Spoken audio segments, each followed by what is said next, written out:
کچھ آرزو اب واپسی کی نہیں، کچھ آرزو اب واپسی کی وہیں رکھے خدا واپس نہ لائے، نہیں کچھ آرزو اب واپسی کی وہیں رکھے اللہ واپس نہ لائے، گناہوں کا ہے سر پہ بوجھ بھاری، پریشان ہوں اسے اب کون اٹھائے، مگر چلتا رہوں گا دھیرے دھیرے، میرا مالک مجھے منزل پہنچائے،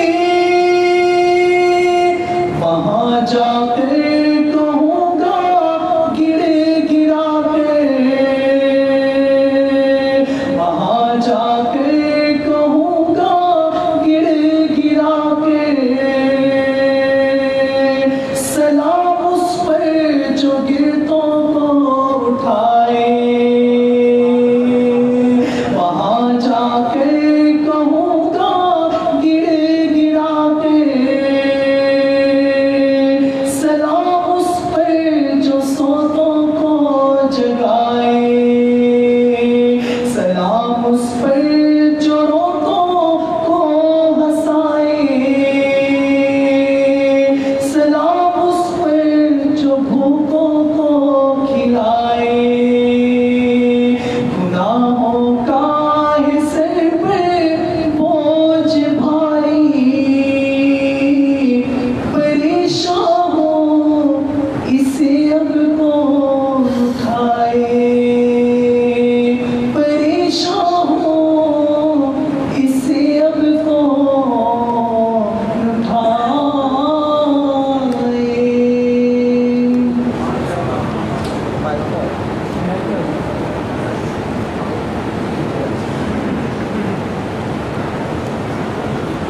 گھڑی کو دیں تاکہ مجھے ٹائم کا اندازہ رہے۔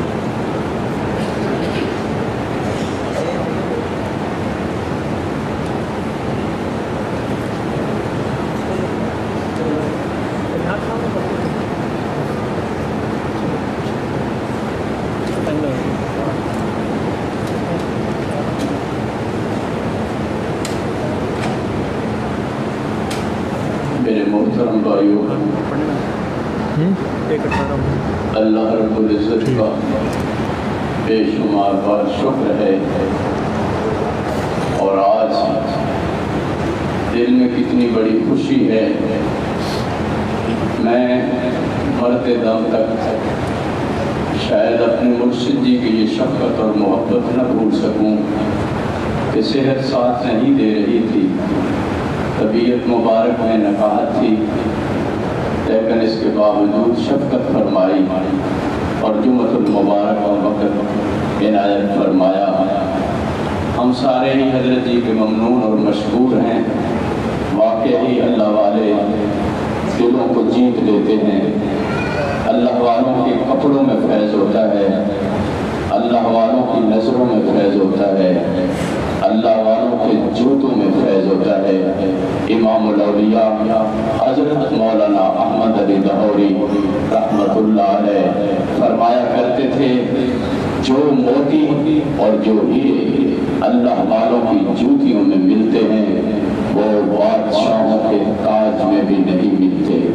میرے محترم بھائیو، یہ میرے حضرت جی کا ہی فیض ہے کہ مجھ مسکین پر کرم فرمایا، اور میرے پاس الفاظ نہیں ہیں، میں کس طرح شکریہ ادا کروں۔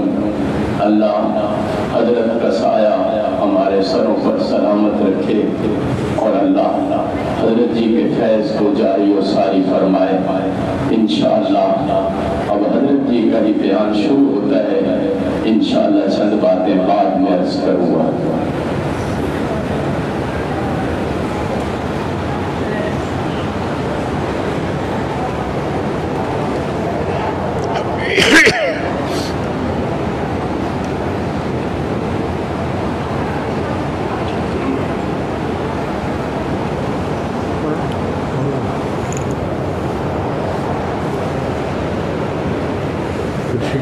کرسی پہ بیٹھے کرسی پہ بیٹھے کرسی پہ بیٹھے بیٹھ جاتے نیچے. آپ کرسی پہ بیٹھے. الحمدللہ وکفا وسلام علی عبادہ الذین اصطفیٰ اما بعد. اعوذ باللہ من الشیطان الرجیم بسم اللہ الرحمن الرحیم. محمد الرسول اللہ. سبحان ربک رب العزت عما یصفون وسلام علی المرسلین والحمد للہ رب العالمین. اللہم صلی علی سیدنا محمد وعلی آل سیدنا محمد وبارک وسلم.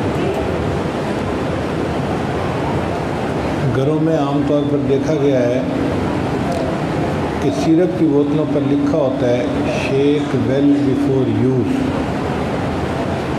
استعمال کرنے سے پہلے اس کو اچھی طرح ہلا لیجیے. اگر اس کو ہلا لیا جائے تو اس کی افادیت بڑھ جاتی ہے. کچھ ایسا معلوم ہوتا ہے کہ اللہ رب العزت کے ہاں بھی یہی دستور ہے. جب کسی بھی بندے کو انعام سے نوازنا چاہتے ہیں تو اس سے پہلے اس کو آزماتے ہیں. اور اس کی دلیل قرآن عظیم الشان میں ملتی ہے. اللہ تعالیٰ ارشاد فرماتے ہیں وَإِذِ ابْتَلَىٰ إِبْرَاهِيمَ رَبُّهُ بِكَلِمَاتٍ فَأَتَمَّهُنَّ. یاد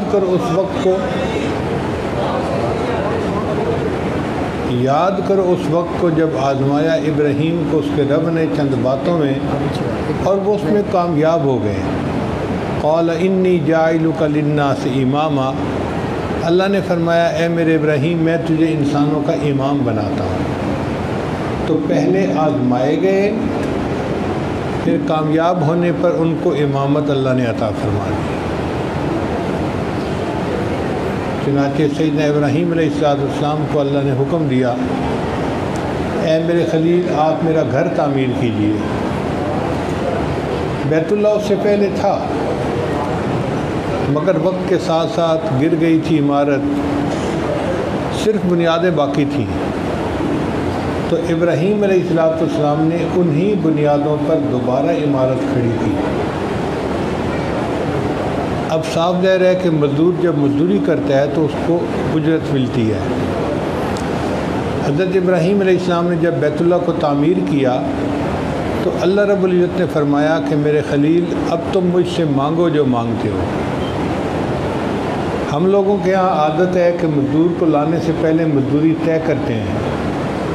بھئی 300 روپیہ دیں گے دن کا یا 400 دیں گے. جو امیر لوگ ہوتے ہیں وہ طے نہیں کرتے. وہ کہتے ہیں آؤ ہمارا کام کر دو ہم تمہیں خوش کر دیں گے. تو اللہ رب العزت تو بادشاہوں کے شہنشاہ ہیں, ساری کائنات کے خزانوں کے مالک ہیں. تو اللہ تعالیٰ نے بھی یہی فرمایا کہ میرے ابراہیم تم نے میرا گھر بنایا ہے, اب مانگو جو مجھ سے مانگتے ہو. ابراہیم علیہ السلام بھی اللہ کے خلیل تھے, رازدار تھے. وہ بھی پہچانتے تھے کہ اللہ تعالیٰ کے خزانے کتنے بڑے ہیں اور اللہ کی نعمتیں کون کون سی ہیں. چنانچہ انہوں نے دعا مانگی یا اللہ میں آپ سے دنیا کا مال و منال نہیں مانگتا, میں آپ سے دنیا کا فضل و کمال نہیں مانگتا, تو میرے ابراہیم کیا مانگتے ہو؟ اے اللہ میں آپ سے آمنہ کا لال مانگتا ہوں. ربنا وابعث فیہم رسولا. کیا مسئلہ ہے آپ لوگوں کا؟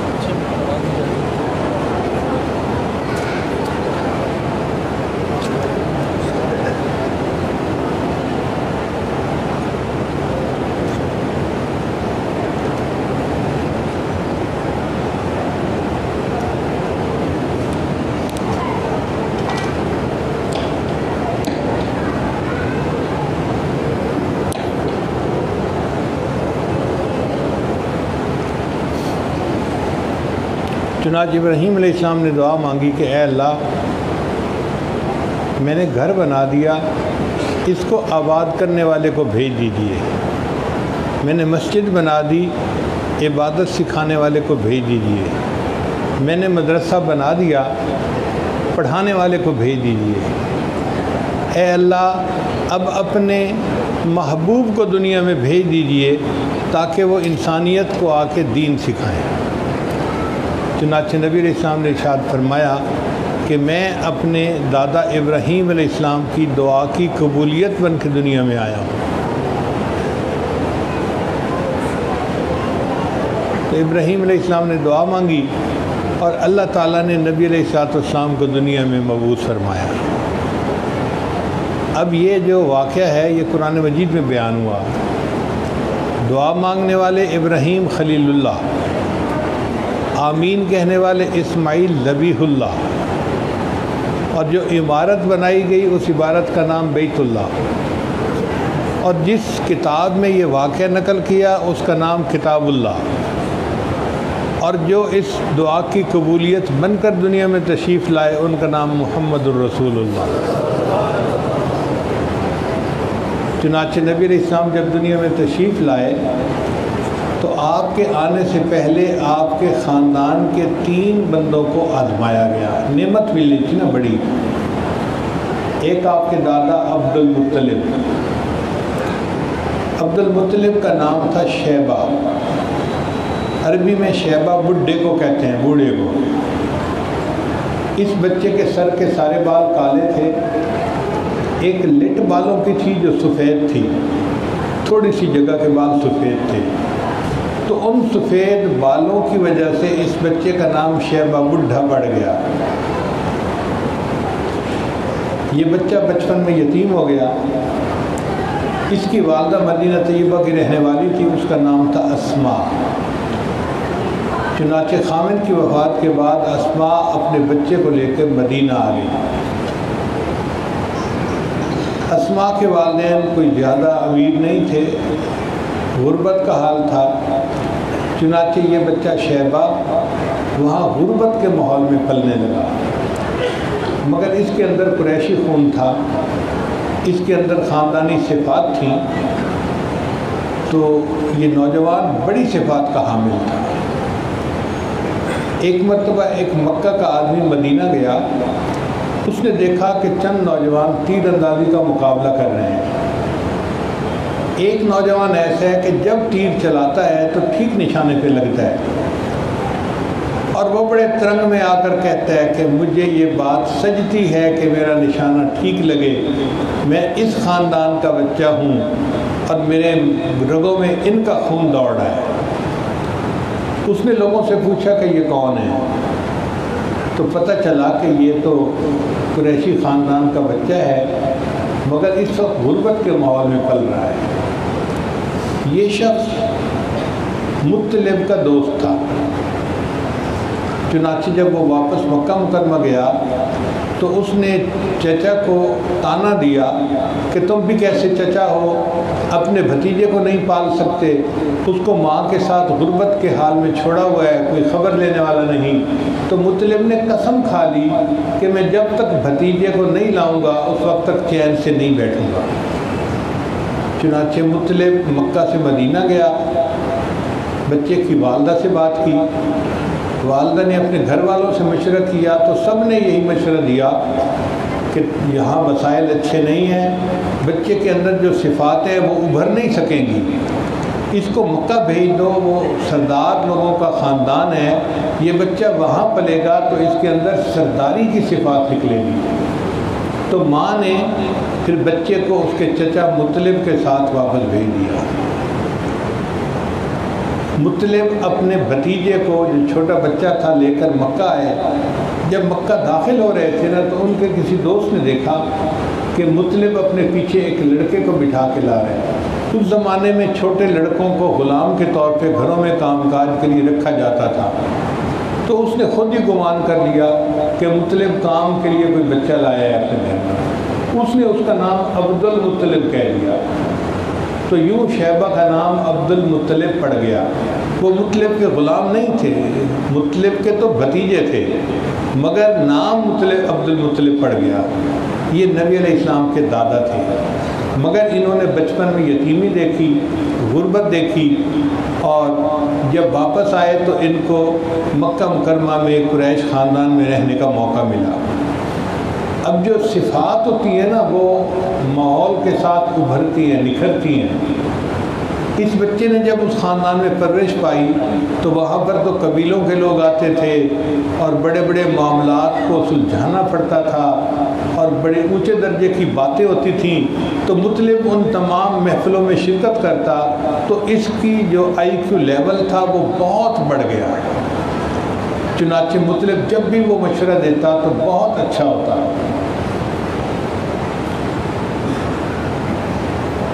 لوگوں نے جب یہ دیکھا کہ مطلب کے اندر دوسرے بچوں کی بجائے زیادہ صفات ہیں تو انہوں نے اس کو زیادہ اہمیت دینی شروع کر دی۔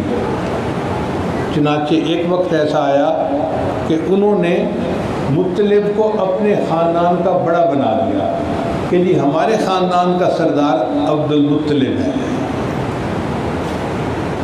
حالانکہ وہ تو سردار نہیں تھے، ایک نوجوان تھا۔ جب اس کو خاندان کا بڑا بنا دیا گیا تو اس بچے کو احساس ذمہ داری ہوا کہ میرے اوپر ذمہ داریاں عائد ہیں، اب مجھے ان کو پورا کرنا ہے۔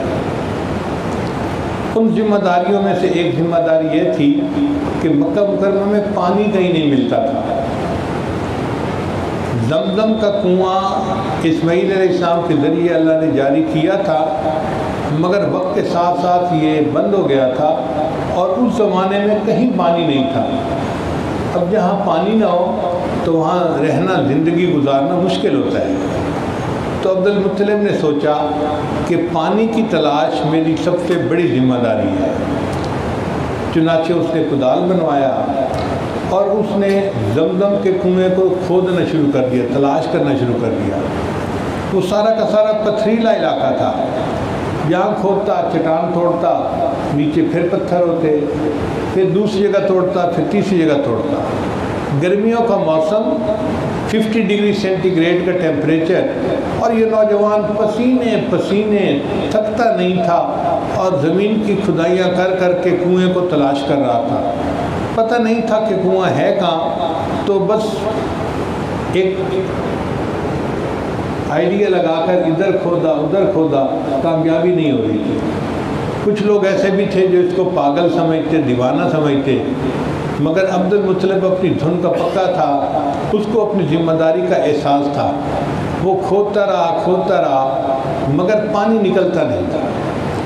ایک دن عبد المطلب نے منت مانی کہ اللہ آپ نے مجھے 12 بیٹے دیے ہیں، میں ان میں سے ایک بیٹے کو آپ کے نام پر قربان کروں گا اگر مجھے زمزم کا پانی مل گیا۔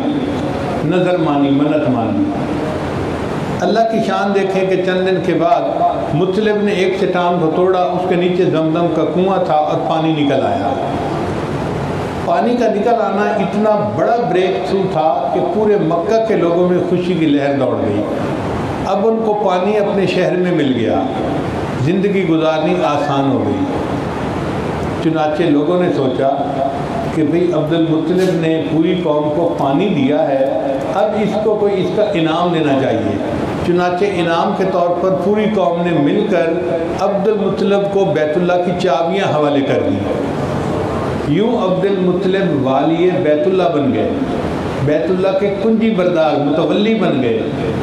شروع میں متولی نہیں تھے، زمزم کو تلاش کرنے کی برکت سے اللہ نے ان کو والی بیت اللہ بنا دیا۔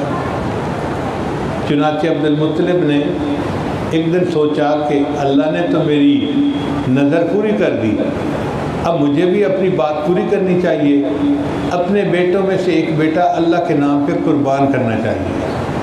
چنانچہ انہوں نے 12 بیٹوں کے نام پرچیاں لکھی اور پھر ان میں قرعہ اندازی کی۔ قرعہ اندازی کی تو نام آیا عبداللہ کا۔ یہ عبد المطلب کا وہ بیٹا تھا جو سب سے زیادہ خوبصورت تھا، سب سے زیادہ منور چہرہ تھا، سب سے زیادہ شریف اچھے اخلاق والا بچہ تھا۔ اس کو دیکھ کے ہر بندے کا دل خوش ہوتا تھا، اور اسی بچے کا نام نکل آیا کہ اس کو قربان کرنا ہے۔ عبد المطلب تیار ہو گئے، چنانچہ ایک دن عبد المطلب نے لوگوں کو بلایا اور کہا بھائی میں آپ کے سامنے عبداللہ کو اللہ کے نام پہ قربان کرنا چاہتا ہوں۔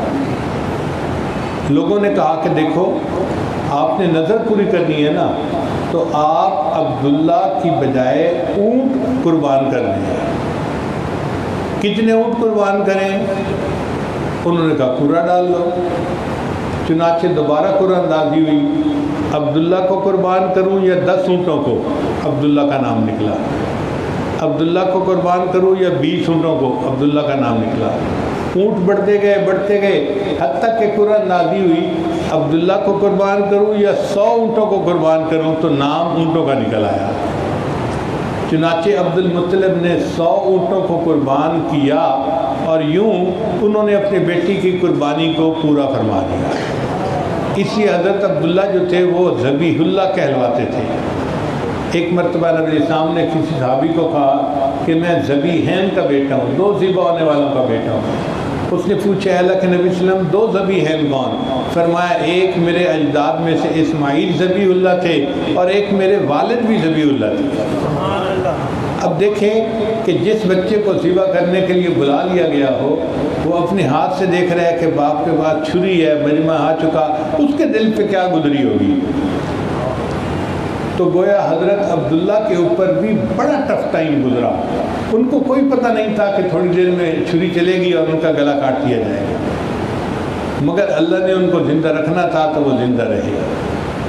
تو ایک آزمائشیں عبد المطلب پہ آئیں جو دادا تھے، دوسری آزمائشیں حضرت عبداللہ پہ آئیں جو نبی علیہ السلام کے والد گرامی تھے، اور تیسری آزمائش نبی علیہ السلام کی والدہ ماجدہ بی بی آمنہ کے اوپر آئی۔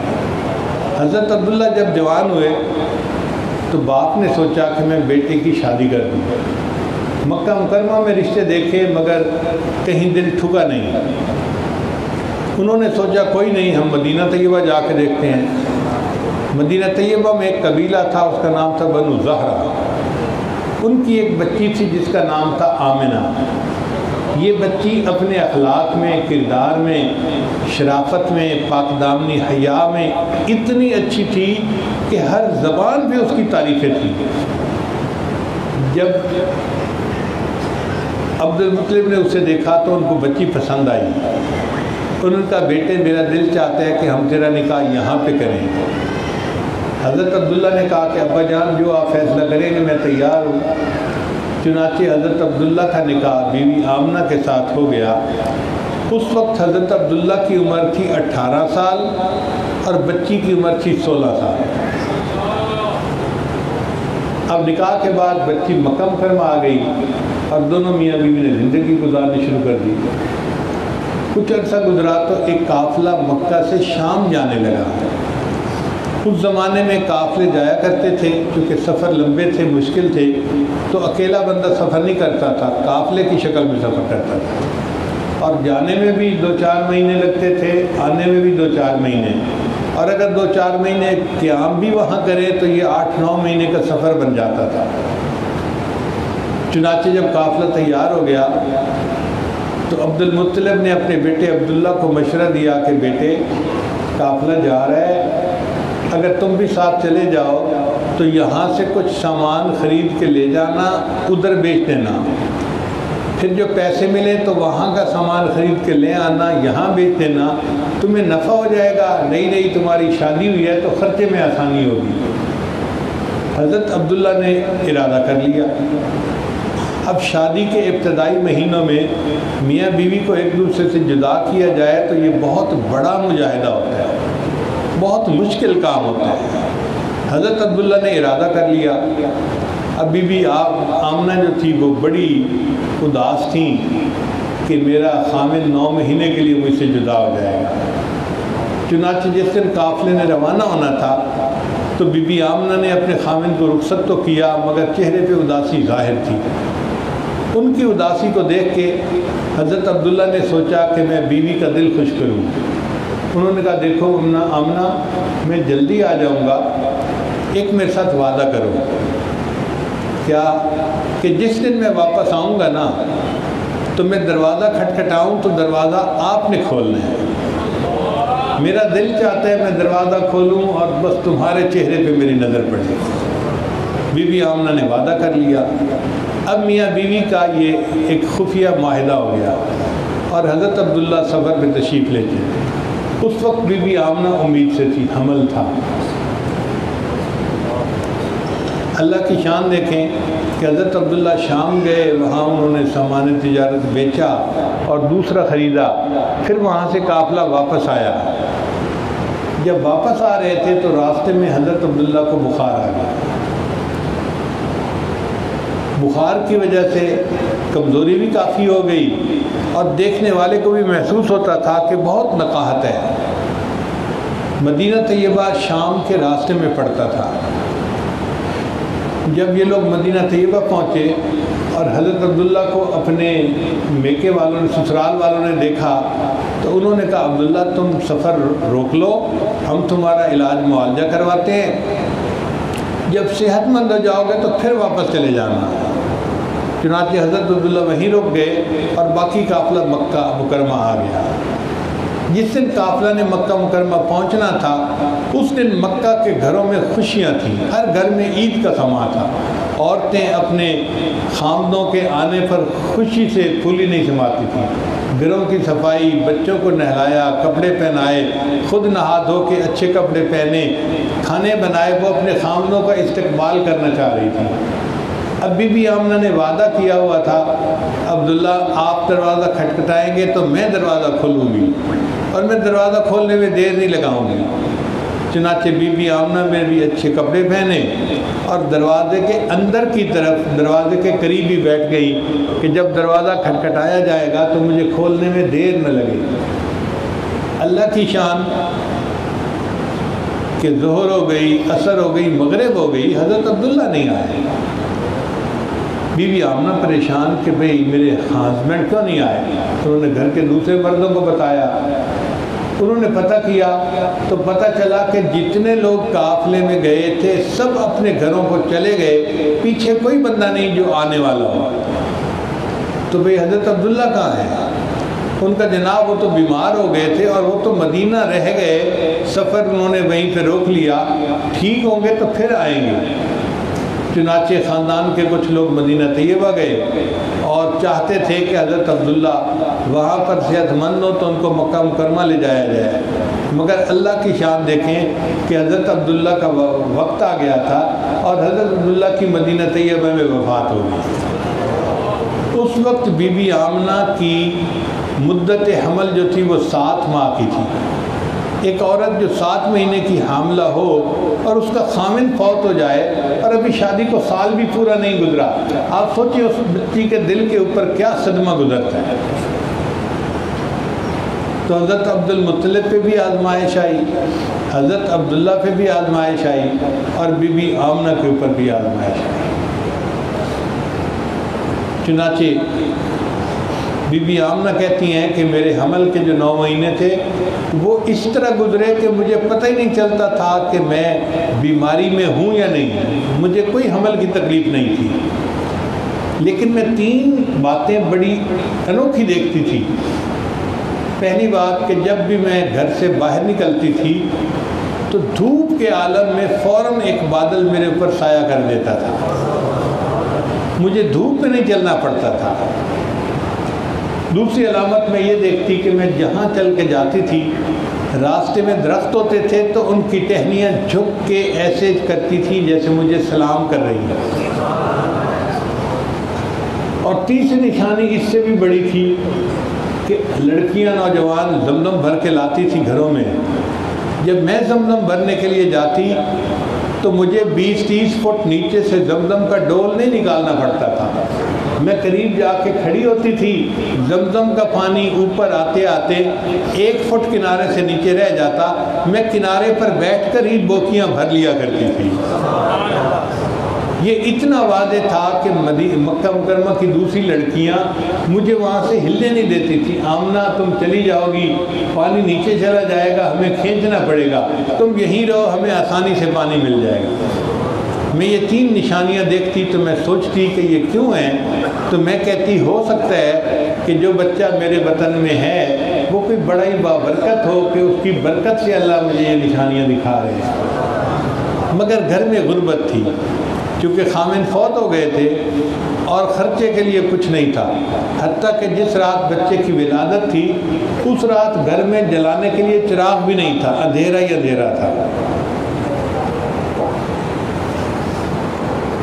ایک وقت آیا کہ آسمان کے اوپر سب ستارہ چمکا۔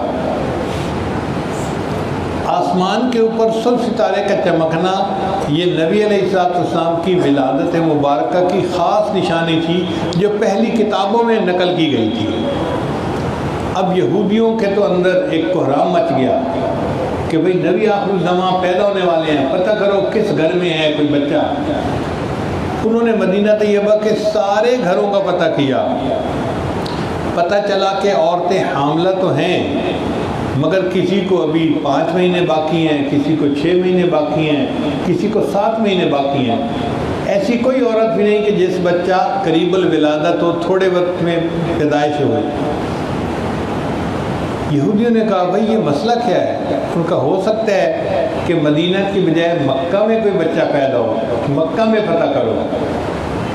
چنانچہ مکہ مکرمہ میں پتہ کیا گیا تو ان کو پتہ چلا کہ ایک عورت ہے، اس کا نام ہے بی بی آمنہ، حضرت عبداللہ کی بیوی ہے اور قریش خاندان میں سے۔ اس کے ہاں بچے کی ولادت ہے اور چند دن بچے کی ولادت میں باقی ہیں۔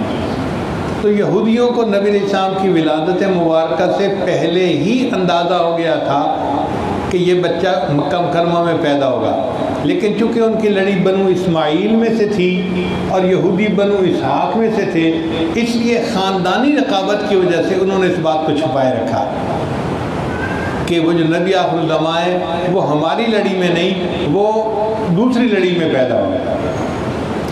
اللہ کی شان دیکھیے کہ ایک رات ایسی بھی آئی کہ جس رات میں جو کسرا بادشاہ تھا اس کے محل کے 14 کنگرے گر گئے، اور اس نے ایک خواب دیکھا کہ عربی اونٹ جو ہے وہ گھوڑوں کو دھکیل کے عرب سے باہر نکال رہے ہیں۔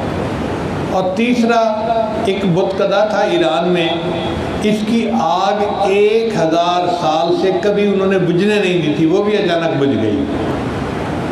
یہ 3 عجیب نشانیاں تھیں۔ چنانچہ کسرا اٹھا صبح، اس نے خواب کی تعبیر دینے والوں کو بلایا اور کہا کہ مجھے بتاؤ میں نے یہ خواب دیکھا ہے۔ انہوں نے کہا جی لگتا ہے کوئی ایسا بچہ پیدا ہونے والا ہے کہ آپ کی خاندان کے 14 اور بادشاہیاں چلیں گی، پھر آپ سے وہ سلطنت چھین لے گا۔ آپ کے 14 کنگرے گرے ہیں نا، تو 14 بادشاہیاں چلیں گی، پھر تو کسرا خوش ہو گیا، 14 بادشاہیوں میں بڑا ٹائم لگے گا۔ اور اس کو یہ پتہ نہیں تھا کہ اس کے بعد جو اس کے بادشاہ بننے تھے نا، ایک کے بعد دوسرا، دوسرے کے بعد تیسرا، مرتے گئے، اور حضرت عمر لانو کے زمانے میں 14 بادشاہیاں مکمل ہو گئیں اور مسلمانوں نے کسرا کی تخت تاج کو فتح کر لیا۔ جو آتش کدہ کی آگ بجھی تھی اس میں کیا حکمت تھی کہ اللہ نے یہ پیغام دے دیا کہ آگ کی اور بتوں کی پوجا کرنے والوں، اب بت پرستی کا زمانہ چلا گیا اور دنیا کو توحید کا سبق دینے والا دنیا میں آ گیا ہے۔ اور عربی اونٹوں نے جو گھوڑوں کو دھکیل کے باہر کیا تھا تو اصل میں یہ مسلمانوں صحابہ کو اللہ نے فتح دینی تھی اور انہوں نے غیر مسلموں کو جزیرہ عرب سے نکال دینا تھا۔ پھر آسمان کے ستارے بھی جھک گئے، یعنی ایسے لگتا تھا کہ ستارے بالکل قریب آ گئے۔ بی بی آمنہ حیران تھی کہ یہ کیا نشانی ہے، مگر وہ نہیں سمجھی۔ بچے کی ولادت ہوئی، بی بی آمنہ کہتی ہیں کہ میں نے جیسے ہی بچے کو اپنے بستر پہ لٹایا ولادت کے بعد تو بچہ اوندا ہو گیا، یعنی بچے نے دنیا میں آتے ہی اپنے رب کو سجدہ کیا۔ اب بی بی آمنہ خوش بہت تھی کہ اللہ نے مجھے بیٹے سے نوازا، اور بیٹا خوبصورت بھی اتنا تھا کہ جو دیکھتا تھا اس کا دل لبھا لیتا تھا۔ صبح ہوئی تو حضرت عبد المطلب آئے جو بچے کے دادا تھے۔ انہوں نے بچے کو دیکھا. اس زمانے میں دستور یہ تھا کہ جب بھی مکہ میں کوئی بچہ پیدا ہوتا تو اس کو بیت اللہ میں برکت کے حصول کے لیے لے جایا جاتا تھا. چنانچہ حضرت عبد المطلب نے اس بچے کو اٹھایا اور کہا کہ میں اس کو بیت اللہ لے جاتا ہوں برکت کے لیے. عبد المطلب کو یہ پتہ نہیں تھا کہ یہ وہ ہستی ہیں کہ جو کائنات کے لیے رحمت بن کے دنیا میں آئی ہیں. بہرحال انہوں نے بیت اللہ میں لے گئے, دعائیں کی اور تھوڑی دیر کے بعد بچے کو لے کے واپس آئے. تو بی بی آمنہ نے پوچھا آپ نے بچے کا کوئی نام سوچا ہے؟ تو حضرت عبد المطلب نے کہا کہ ہاں میں نے 2 نام سوچے ہیں, یہ نام کسی نے پہلے نہیں رکھے ہوں گے. کون کون سے نام؟ ایک نام میں نے محمد سوچا ہے اور ایک نام میں نے احمد سوچا ہے. اور واقعی یہ دونوں نام نبی علیہ السلام کو سجدے تھے. محمد کا مطلب وہ ہستی کہ جس کی دنیا میں اتنی تعریفیں کی گئی ہوں کہ اتنی تعریفیں کسی اور کی نہ کی گئی ہوں. اور ہمارے محبوب صلی اللہ علیہ وسلم پہ یہ لفظ سجدہ ہے. نبی علیہ السلام کی تعریفیں مسلمانوں نے بھی کی, عیسائیوں نے بھی کی, ہندوؤں نے بھی کی, سکھوں نے بھی کی, حتیٰ کہ دہریوں تک نے بھی ان کی تعریفیں کی ہیں, غیر مسلموں نے بھی تعریفیں کی ہیں. انسانی تاریخ میں جتنی تعریفیں نبی علیہ السلام کی گئی ہیں کسی اور ہستی کی تعریفیں نہیں کی گئی. تو آپ صلی اللہ علیہ وسلم حقیقت میں محمد تھے. اتنی تعریفیں کہ اتنی تعریفیں کبھی کسی کی نہ ہوئی ہوں. اور نبی علیہ السلام احمد بھی تھے. احمد کا معنی وہ ذات جو اللہ کی اتنی تعریفیں کرے, اتنی تعریفیں کرے کہ اتنی تعریفیں کوئی اور کر ہی نہ سکے. اور نبی علیہ السلام احمد بھی تھے. چنانچہ آپ نے اللہ کی عظمت کو کھول کر بیان کیا اور دنیا میں اللہ کی ایسی تعریفیں کی جو کوئی نہیں کر سکتا. پھر نبی علیہ السلام نے فرمایا قیامت کے دن اللہ مجھے مقام محمود عطا فرمائیں گے اور میں مقام محمود پہ جا کر سجدہ کروں گا اور اللہ کی ایسے تعریفیں کروں گا نہ تعریفیں اس سے پہلے کسی نے کی ہوں گی نہ کوئی بعد اس کے تعریف کر سکے گا. تو میرے آقا صلی اللہ علیہ وسلم اللہ کی ایسی تعریفیں کریں گے. تو آپ صلی اللہ علیہ وسلم احمد بھی تھے, محمد بھی تھے. تو نام تو بہت اچھے تھے, ماں نے بھی پسند کیا. اب عربوں میں ایک دستور تھا کہ جب بچہ پیدا ہوتا تھا تو اس کو پرورش کے لیے دیہات میں بھیج دیا جاتا تھا. اس کی 2 وجوہات تھیں. ایک وجہ تو یہ تھی کہ مکہ مکرمہ ایک پبلک پلیس تھی. قافلے آتے جاتے رہتے تھے, وہاں ٹھہرتے تھے اور قافلوں کے آنے جانے کی وجہ سے وہاں پر وائرس پھیل جاتی تھی, وبا پھیل جاتی تھی. اور جب وبا پھیلے تو پھر بچے جلدی اثر قبول کرتے ہیں, بیمار ہو جاتے ہیں, فوت ہو جاتے ہیں. تو لوگ یہ چاہتے تھے کہ ہم بچے کو اس پبلک پلیس سے جلدی نکال دیں تاکہ بچے کو کوئی بیماری نہ پکڑ لے. تو وہ دیہات میں صحت افزا مقام پہ بھیج دیتے تھے. اور دوسری وجہ یہ تھی کہ قافلوں کے آنے کی وجہ سے عربوں میں جو کچھ الفاظ تھے وہ باہر کی زبانوں کے بھی آ گئے تھے. تو عربوں کو اپنی زبان پہ بڑا ناز تھا. وہ نہیں چاہتے تھے کہ ہمارے بچے کے میری بول چال میں کوئی عجمی لفظ آئے, لہذا وہ بچے کو دیہات میں بھیج دیتے تھے. ایک تو بچے کی زبان خالص عربی رہے گی اور ایک بچے کی صحت بھی اچھی رہے گی. چنانچہ مکہ مکرمہ سے کوئی 80 کلومیٹر کے فاصلے پر ایک شہر ہے, اس کا نام ہے طائف. طائف کے قریب ایک قبیلہ تھا, بنو سعد اس کا نام تھا. تو وہاں کی کچھ عورتوں نے پروگرام بنایا کہ کیوں نہ ہم جائیں اور مکہ مکرمہ سے بچے لے کے آئیں, ان کو ہم پالیں گی, واپس کریں گی تو ہمیں اس کا انعام ملے گا اور ہمیں فائدہ ہوگا. چنانچہ 10 عورتیں طائف سے سفر کے اوپر چل پڑی. ان میں ایک عورت نام تھی جس کا نام تھا حلیمہ. حلیمہ کہتے ہیں حلم والی عورت کو, جس کے اندر بردباری و تحمل مزاجی ہو, جلدی غصہ نہ کرنے والی ہو. وہ بھی اپنے خاوند کے ساتھ ان عورتوں کے ساتھ مکہ مکرمہ آئی. ان کے پاس ایک اونٹنی تھی اور ایک گدھی تھی. مگر دونوں جانور کمزور تھے۔ اب باقی عورتیں آگے نکل جاتی اور یہ میاں بیوی پیچھے کمزور جانوروں پہ سوار آ رہے ہوتے۔ پھر جب عورتوں کے پاس پہنچتے تو پھر سفر شروع ہوتا، پھر سب عورتیں آگے نکل جاتی ہیں، پیچھے رہ جاتے۔ جب 5-10 مرتبہ ایسا ہوا تو ان عورتوں نے بات کی، حلیمہ آپ کے جانور کمزور ہیں اور بہت دیر لگا رہے ہیں اور ہم نے واپس گھر بھی جانا ہے، ہمیں آپ اجازت دیں، ہم چلی جاتی ہیں، ہم بچوں کو لے کے مغرب سے پہلے واپس اپنے گھر پہنچیں گی، آپ آ جانا، آپ کے جانور کمزور جو ہیں۔ چنانچہ حلیمہ اور اس کے خاوند نے اجازت دے دی اور عورتیں جو تھیں وہ جلدی مکہ مکرمہ پہنچ گئیں۔ مکہ مکرمہ میں جن گھروں کے اندر لڑکے تھے اور ان کے باپ زندہ تھے، ان عورتوں نے ان بچوں کو گود میں اٹھا لیا۔ کچھ عورتیں بی بی آمنہ کے گھر بھی آئیں۔ جب انہوں نے سنا کہ بچے کا والد تو فوت ہو گیا تو وہ سوچنے میں پڑ گئی کہ ہم بچے کو پالیں گے بھی صحیح، باپ تو ہے نہیں، تو ہمیں کون انعام دے گا، تو محنت کا فائدہ کوئی نہیں، لہذا وہ بچے کو لیے بغیر چلی گئی۔ اب جب انہوں نے بچوں کو نہ لیا تو بی بی آمنہ کے دل پہ اور زیادہ زخم لگا۔ ایک تو خاوند جدا تھا اور دوسرا اب ان کے بیٹے کو کوئی پالنے کے لیے تیار نہیں ہو رہا تھا۔ تو بی بی آمنہ سوچ رہی تھی اے کاش میرا خاوند زندہ ہوتا، وہ میرے بچے کے لیے کھلونے لاتا، اے کاش میرا بچہ بڑا ہوتا تو باپ اس کو انگلی پکڑ کے بازار کی سیر کروانے کے لیے جاتا۔ مگر بی بی آمنہ کو پتہ نہیں تھا کہ اللہ تعالیٰ کی طرف سے مقدر یہ ہے کہ اے آمنہ اس کے لیے باپ کو کھلونے لانے کی ضرورت نہیں، میں اس بچے کے لیے آسمان کے چاند کو کھلونا بنا دوں گا۔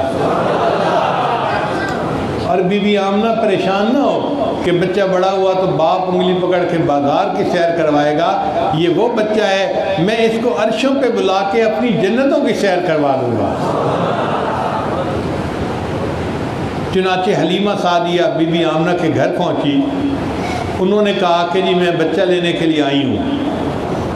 بی بی آمنہ نے بتا دیا کہ چارپائی پہ بچہ سویا ہوا ہے اور بچے کے اوپر پتلی ململ کا کپڑا جو ہے وہ بچھایا گیا ہے۔ تو بی بی آمنہ کہتی ہیں کہ میں نے سنا کہ بچے کا باپ نہیں ہے، مگر میرے دل میں خیال آیا کہ میں بچے کو دیکھوں تو صحیح کہ بچہ کیسا ہے۔ وہ فرماتی ہیں کہ جب میں نے وہ تھوڑا سا کپڑا ہٹایا نا تو بچہ سویا ہوا تھا، کپڑا ہٹنے سے بچے نے آنکھیں کھولیں اور مجھے دیکھ کر مسکرایا۔ اب اس بچے کی مسکراہٹ میں اتنی خوبصورتی تھی کہ میں تو دل ہی دے بیٹھی، اور میں نے دل میں سوچا حلیمہ تجھے پیسے تو نہیں ملیں گے لیکن اس بچے کی جو مسکراہٹ ملے گی اس کی تو کوئی قیمت ہی نہیں ہے، تو میں نے فیصلہ کر لیا میں نے بچے کو لینا ہے، کچھ ملے یا نہ ملے۔ اب حلیمہ مسکرا رہی ہے تو بی بی آمنہ نے پوچھا حلیمہ مسکرا کیوں رہی ہو؟ حلیمہ نے جواب دیا میں دیہات کی رہنے والی ہوں اور میں نے بڑے بچوں کو دیکھا ہے، مگر جتنا کیوٹ جتنا خوبصورت یہ بچہ ہے نا میں نے ایسا کبھی بچہ نہیں دیکھا۔ تو جب حلیمہ نے یہ بات کہی تو بی بی آمنہ کہنے لگی حلیمہ تم دیہات کی بات کرتی ہو، میں شہروں کی رہنے والی ہوں، مدینہ میں بھی رہی مکہ میں بھی رہی، میں نے شہروں میں بھی کوئی اتنا خوبصورت بچہ نہیں دیکھا۔ حضرت عبد المطلب نے یہ بات سنی تو وہ فرمانے لگے کہ حلیمہ تو نے دیہات میں ایسا خوبصورت بچہ نہیں دیکھا اور آمنہ تو نے شہروں میں ایسا خوبصورت بچہ نہیں دیکھا، اور میں تو ملکوں کا سفر کرنے والا بندہ ہوں، میں نے ملکوں سفر کیا ہے، میں نے ملکوں میں ایسا خوبصورت بچہ نہیں دیکھا۔ اور اگر اس وقت جبرائیل علیہ السلام پاس ہوتے اور ان سے کوئی پوچھتا کہ جی آپ بھی ذرا اپنے کمنٹس دیں تو جبرائیل علیہ السلام کہتے حلیمہ تم نے دیہات میں ایسا بچہ نہیں دیکھا، آمنہ تم نے شہروں میں نہیں دیکھا، عبد المطلب آپ نے ملکوں میں نہیں دیکھا، میں تو پوری دنیا کے انسانوں کو دیکھ چکا ہوں، میں نے پوری دنیا کے انسانوں میں کوئی ایسا خوبصورت بچہ نہیں دیکھا۔ اور اگر اس وقت اللہ تعالیٰ سے جبرائیل علیہ السلام پوچھتے کہ یا اللہ آپ اس بچے کے بارے میں کیا فرماتے ہیں، تو ہمیں گمان یہ ہے کہ اللہ کی طرف سے جواب آتا، حلیمہ تو نے گاؤں میں ایسا بچہ نہ دیکھا، آمنہ تو نے شہروں میں نہ دیکھا، عبد المطلب تو نے ملکوں میں نہ دیکھا، اور جبرائیل تو نے دنیا میں نہ دیکھا، اور میں کائنات کا بنانے والا پروردگار ہوں، میں نے اپنی ساری مخلوق میں ایسا خوبصورت بچہ نہیں دیکھا۔ چنانچہ شاعر کہتے ہیں، حسینہ جمیلہ دا منہ توڑ دیتا، محمد بڑھا کے قلم توڑ دیتا۔ اللہ نے اپنے حبیب صلی اللہ علیہ وسلم کو اتنا خوبصورت بنایا تھا کہ جو دیکھتا تھا دل دے بیٹھتا تھا۔ واللیل سیاہی زلفوں کی چہرہ والضحیٰ اس کا، واللیل سیاہی زلفوں کی چہرہ والضحیٰ اس کا، سارے جہاں کا پیارا ہے، آپ محب ہے خدا اس کا، رب نے بنایا جب اس کو خود آپ کہا سبحان اللہ۔ اللہ نے جب اپنے محبوب کو بنایا تو محبوب کی خوبصورتی کو دیکھ کے اللہ نے خود سبحان اللہ کہا۔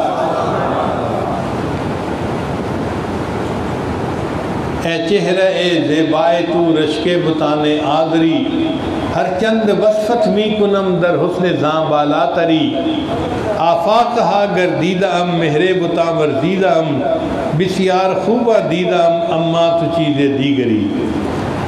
چنانچہ نبی علیہ السلام کی ولادت مبارکہ ایسے حال میں ہوئی کہ گھر کے اندر خرچے کے لیے تیل جلانے کے لیے، یعنی چراغ جلانے کے لیے تیل بھی نہیں تھا، مگر اللہ نے کائنات کو ایک نعمت عطا فرمائی جس نے پوری کائنات کے لیے رحمت للعالمین بن کے آنا تھا۔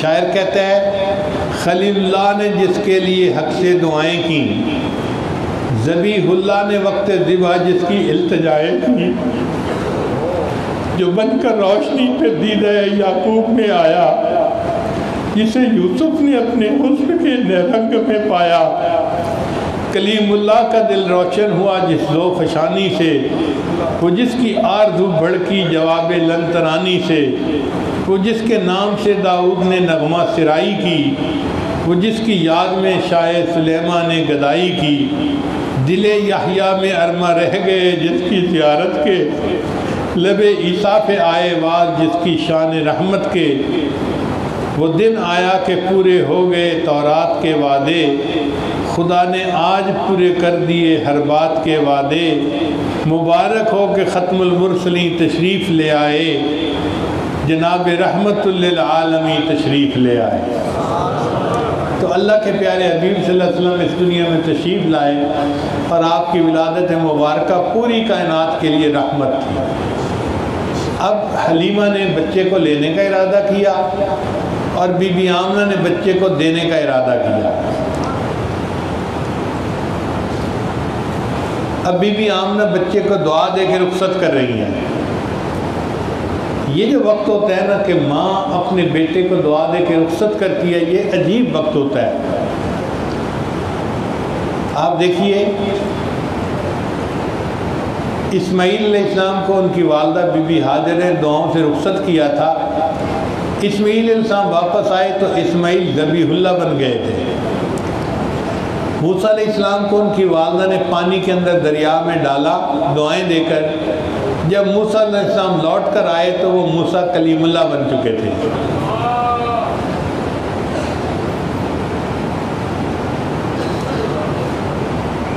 عبد المطلب کو ان کی والدہ اسماء نے دعائیں دے کے مدینہ سے مکہ مکرمہ بھیجا۔ عبد المطلب جب لوٹ کر ماں کے پاس آئے تو وہ والی بیت اللہ بن چکے تھے، اور آج بی بی آمنہ ایک چھوٹے بچے کو دعائیں دے کے رخصت کر رہی ہے، اور بی بی آمنہ نہیں جانتی تھی یہ بچہ لوٹ کر آئے گا تو ایک وقت آئے گا کہ یہ محمد الرسول اللہ بن چکا ہوگا۔ چنانچہ حلیمہ نے بچے کو اپنے سینے سے لگایا اور گھر سے باہر آئی۔ خامد نے پوچھا تم نے بچے کو گود لے لیا؟ کہنے لگی ہاں، بچے کا والد تو زندہ نہیں مگر اس کی مسکراہٹ نے میرا دل جیت لیا ہے، بس اس کی مسکراہٹ ہی مجھے کافی ہے۔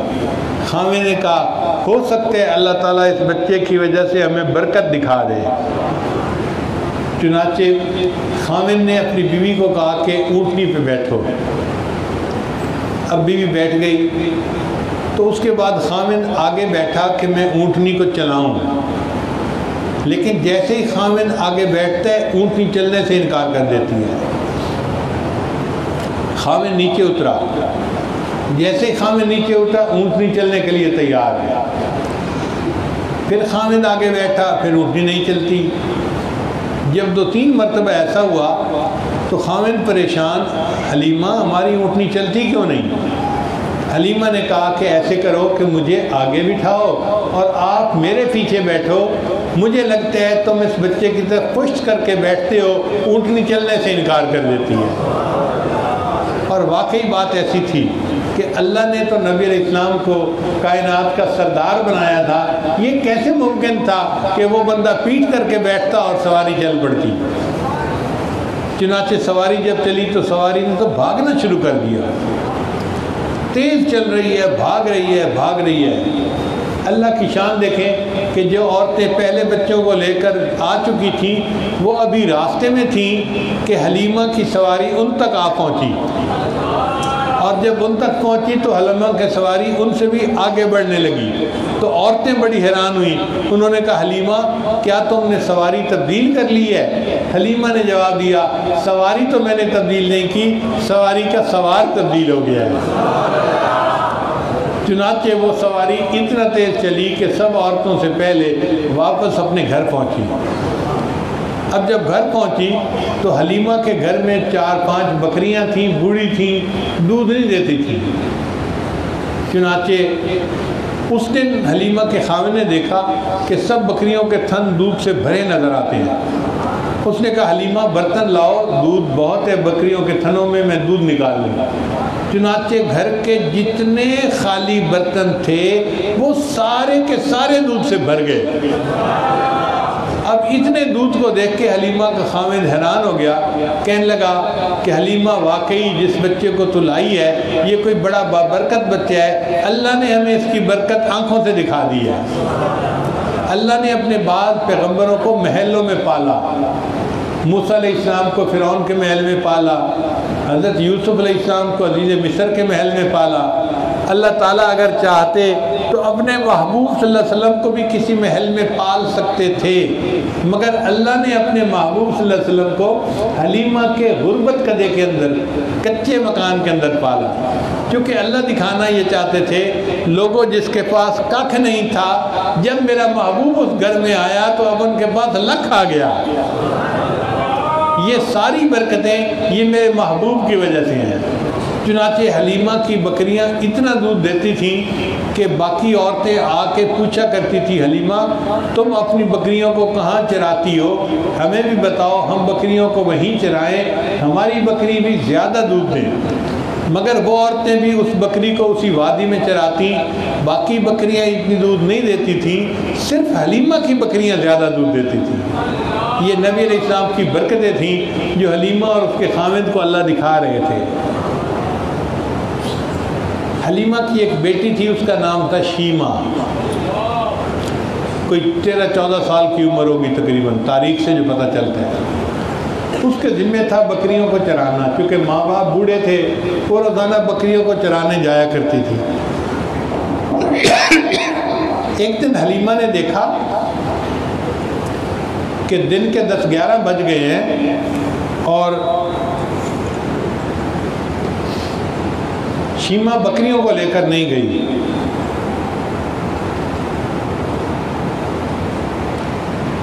تو حلیمہ نے بیٹی کو کہا کہ بیٹی آج تو بکریوں کو لے کر نہیں گئی. تم نے کہا امی بکریاں کافی ہیں اور میں اکیلی ہوں اور مجھے ان کے پیچھے بھاگنا پڑتا ہے اور گرمی کا موسم ہے اور بھاگ بھاگ کے میری حالت بری ہو جاتی ہے، میں اکیلی ان کو نہیں چرا سکتی، مجھے ہیلپ کی ضرورت ہے، کوئی میرے ساتھ دے تب میں چراؤں گی ورنہ نہیں. ماں نے اسے سمجھایا بیٹا تمہارا باپ بھی بوڑھا ہے، میں بھی بیمار ہوں، کمزور ہوں، تو ہم دونوں تو بکریاں چرا نہیں سکتے، گھر میں تم ہی جوان العمر ہو، تمہیں یہ کام کرنا ہے. تو شیمہ نے کہا اچھا امی اگر مجھے یہ کام کرنا ہے نا تو یہ جو میرا چھوٹا بھائی محمد ہے نا اس کو میرے ساتھ بھیجو، میں بکریاں چرا لوں گی. ماں نے کہا کوئی عقل کی بات کرو، تم بکریاں سنبھالو گی یا دودھ پیتے چھوٹے بچے کو سنبھالو گی؟ شیما نے کہا امی اگر تو بھائی کو ساتھ بھیجیں گی تو میں بھائی کو بھی سنبھال لوں گی، بکریوں کو بھی سنبھال لوں گی، اور اگر نہیں بھیجیں گی تو مجھ سے بکریاں نہیں سنبھالی۔ تو ماں نے بچی سے پیار سے پوچھا کہ بیٹی بتا اصل مسئلہ کیا ہے؟ تو شیما نے جواب دیا امی میں ایک دن چوری چوری بھائی کو ساتھ لے کے گئی تھی، میں نے اس دن 3 باتیں بڑی خاص دیکھی تھیں۔ ماں نے پوچھا بیٹے کون سی باتیں؟ امی ایک بات تو یہ کہ میں سارا دن جہاں بھی گئی ایک بادل میرے اوپر سایہ کرتا رہا، مجھے دھوپ کے اندر چلنا ہی نہیں پڑا۔ اور دوسری بات امی میں ایک جگہ بھائی کو لے کے بیٹھی تھی، ایک راہب قریب سے گزرا، اس نے میرے بھائی کو دیکھا اور اس کے ہاتھ پاؤں کی کچھ نشانیاں دیکھی، اور پھر مجھے کہنے لگا مجھے لگتا ہے تمہارا بھائی کوئی بہت بڑا انسان، بڑی شخصیت بنے گا۔ امی مجھے اپنے بھائی کی تعریفیں بہت اچھی لگی۔ اور تیسری بات امی آپ کو کیا بتاؤں کہ جہاں میں نے بکریوں کو چرانا تھا میں بھائی کو لے کر گئی اور میری بکریاں جلدی جلدی چرنے لگ گئیں، میں ایک جگہ بھائی کو لے کر بیٹھ گئی، میری بکریوں نے پورا گھاس خود چر لیا، پھر جہاں میں بیٹھی تھی ساری بکریاں میرے گرد آ کر بیٹھیں، باقی وقت میں بھی بھائی کا چہرہ دیکھتی رہی، میری بکریاں بھی بھائی کا چہرہ دیکھتی رہی۔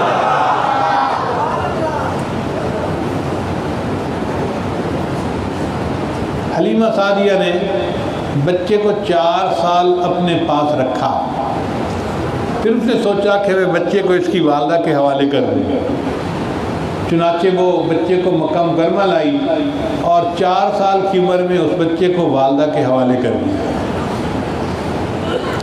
2 سال بچہ اپنی والدہ کے پاس اور رہا۔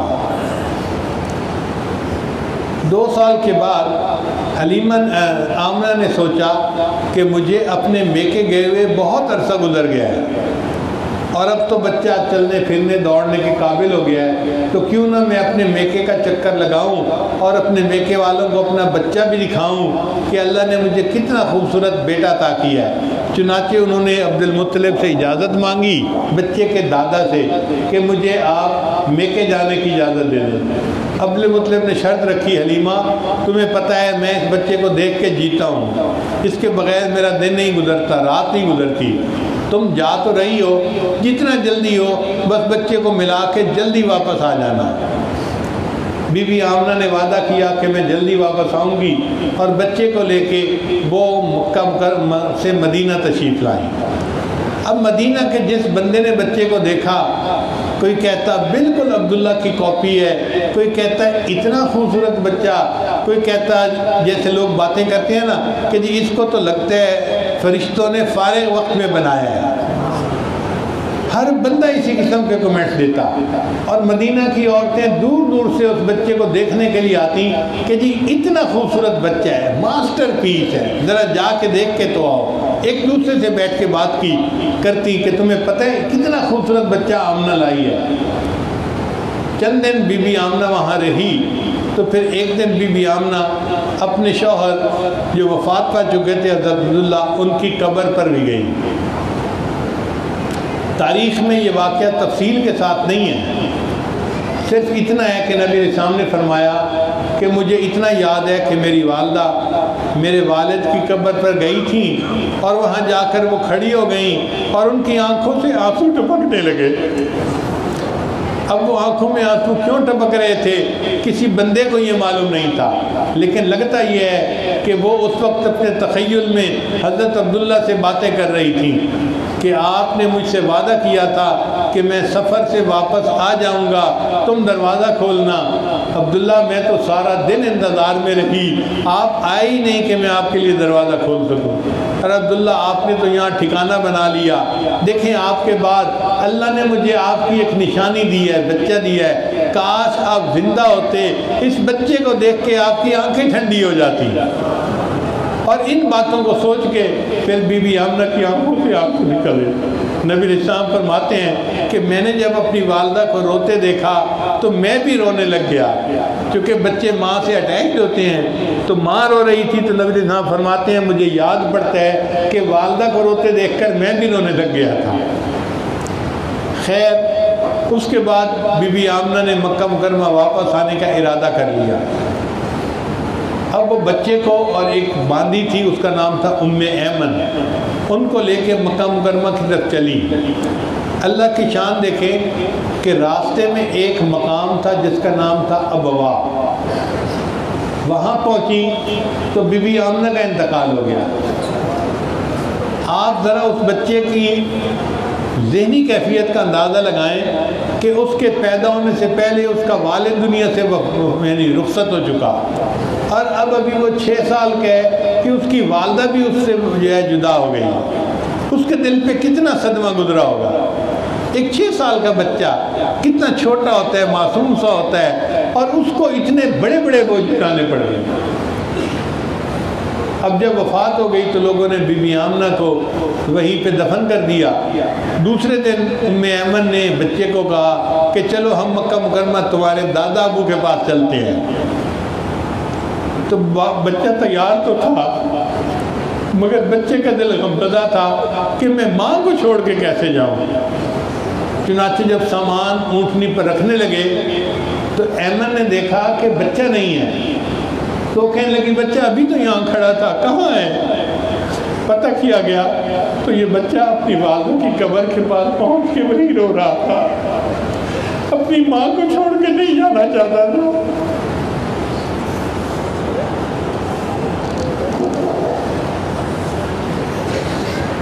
ایمن نے بہت سمجھایا، تمہارے دادا ابو انتظار کر رہے ہوں گے، ہمیں دیر ہو گئی، چلو چلتے ہیں۔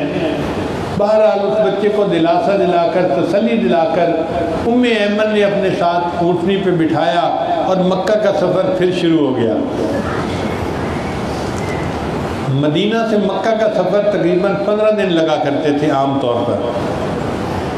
ادھر حضرت عبد المطلب کا حال عجیب تھا۔ ان کی توقع تھی کہ میری بہو اپنے بیٹے کو لے کے جلدی آ جائے گی، اور اب اتنے دن گزر گئے تھے اور ابھی تک آئی نہیں تھی۔ ان کا روزانہ کا معمول تھا، وہ صبح ناشتہ کرتے اور جو مکہ مکرمہ مدینہ سے آنے کا راستہ تھا نا، وہاں ایک چٹان کے اوپر جا کر بیٹھ جاتے اور آنے والے مسافروں کو دیکھتے تھے کہ میری بہو میرے جو ہے وہ پوتے کو لے کر آئے گی اور میں اپنے پوتے کا استقبال کروں گا۔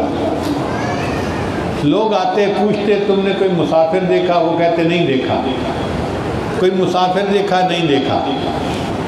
ایک دن عبد المطلب نے دیکھا کہ ایک عورت ہے اور اس کے ساتھ ایک چھوٹا بچہ ہے اور وہ آ رہے ہیں، تو عبد المطلب کا دل بڑا خوش ہو گیا کہ میری بہو اپنے بیٹے کو لے کر آ گئی۔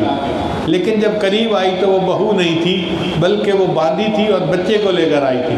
تو عبد المطلب نے پوچھا بچے کو تو لائی ہو، بچے کی ماں کہاں ہے؟ تو اس نے پھر ان کو بتایا کہ بچے کی ماں تو وفات پا گئی اور اس کو راستے میں دفن کر دیا گیا۔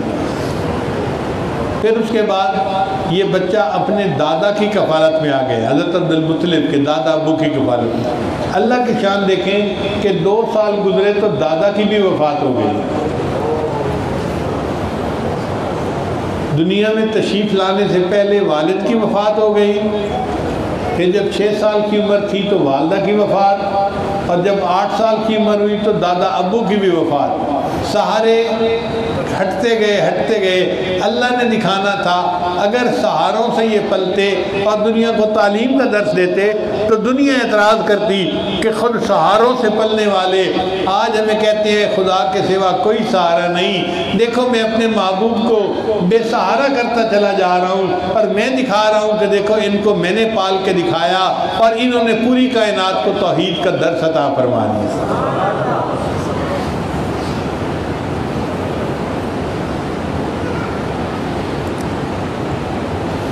چنانچہ پھر ایک وہ وقت بھی آیا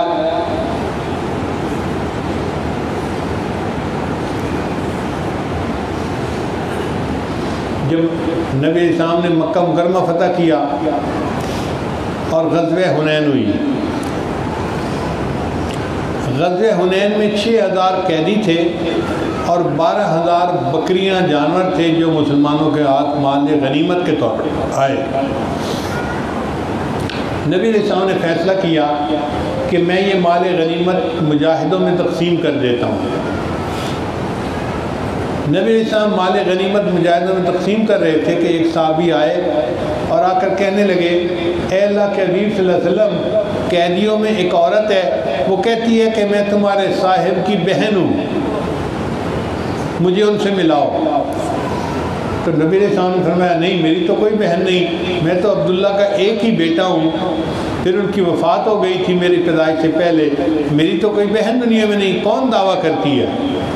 اس کو لاؤ میرے پاس۔ چنانچہ اس عورت کو لایا گیا، اس نے آ کر کہا کہ میں آپ کی دودھ شریک بہن شیمہ ہوں، حلیمہ کی بیٹی ہوں، اور آپ کو میری والدہ نے پالا تھا، اس رشتے سے میں آپ کی بہن بنتی ہوں، اور میں آپ کو گودوں میں کھلایا کرتی تھی، اور آپ کے لیے میں نے لوری بنائی ہوئی تھی۔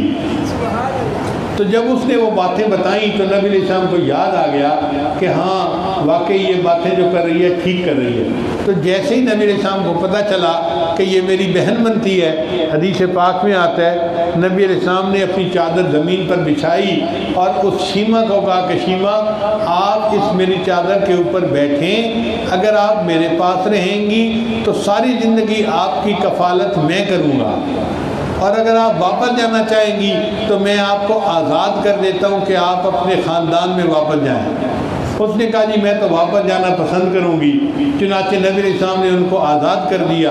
جب آزاد کر دیا تو وہ کہنے لگی کہ جی آپ مجھے آزاد کر رہے ہیں، میں واپس جاؤں تو قبیلے والے تانا دیں گے کہ خود آزاد ہو کے آ گئی اور باقی قیدیوں کا خیال ہی نہیں رکھا۔ بہن کی سفارش پر نبی علیہ السلام نے اس قبیلے کے جتنے قیدی تھے سب کو آزاد فرما دیا، اور دنیا کو نبی علیہ السلام نے درس دیا کہ بھائی اپنی بہنوں کا یوں احترام اور عزت کیا کرتے ہیں۔ پھر شیمہ نے کہا کہ میں نے آپ کی ایک لوری بنائی ہوئی تھی، ربنا ابق لنا محمدا۔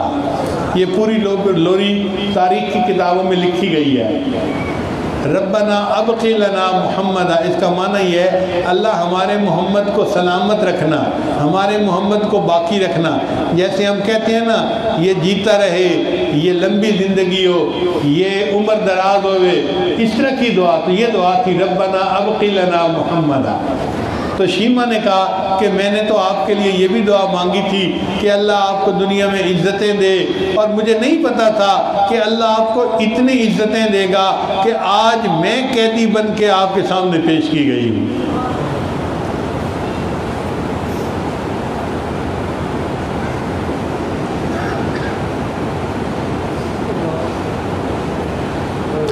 اے رسول امی خاتم المرسلین، تجھ سا کوئی نہیں، تجھ سا کوئی نہیں، ہے عقیدہ یہ اپنا بصدق و یقین، تجھ سا کوئی نہیں، تجھ سا کوئی نہیں، تیرا سکہ رواں کل جہاں میں ہوا، اس زمین میں ہوا، آسمان میں ہوا، کیا عرب کیا عجم سب ہے زیر نگیں، تجھ سا کوئی نہیں، تجھ سا کوئی نہیں۔